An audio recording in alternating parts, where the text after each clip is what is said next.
étonnement parce que je n'arrive pas à comprendre comment Emmanuel Macron, qui se prétend si connaisseur de la politique, tombe à ce point dans ce gros panneau, dans ce gros piège qui consiste à faire alliance avec quelqu'un qui, en réalité, n'a jamais été ni solide ni fiable dans ses engagements politiques.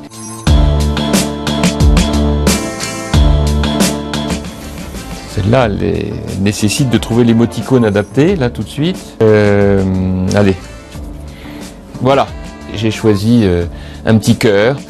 C'est une manière de faire un peu d'autodérision parce que, comme vous le savez, ça a été très chaud il y a quelques années entre François Fillon et moi. J'ai privilégié l'engagement dans ma famille politique avec François Fillon. Triste.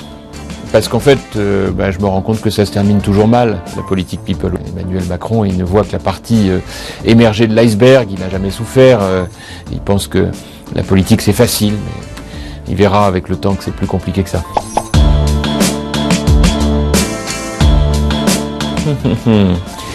Il m'en faut deux là. À la fois, je suis un peu étonné et en même temps, je like. On est parfois étonné, quand on regarde ça de l'extérieur, de voir certains conditions du succès au départ. On se dit tiens, j'y aurais pas pensé. Voilà, moi je suis pas forcément un homme de télé réalité, donc au début j'avoue que j'ai été un peu étonné, épaté. Et puis après, je dois vous avouer que je suis bluffé parce que le succès de ces émissions n'est jamais le fruit du hasard. Puis le meilleur marqueur pour ça, c'est les enfants. Et du coup, on s'y met aussi parce que les enfants sont des grands prescripteurs.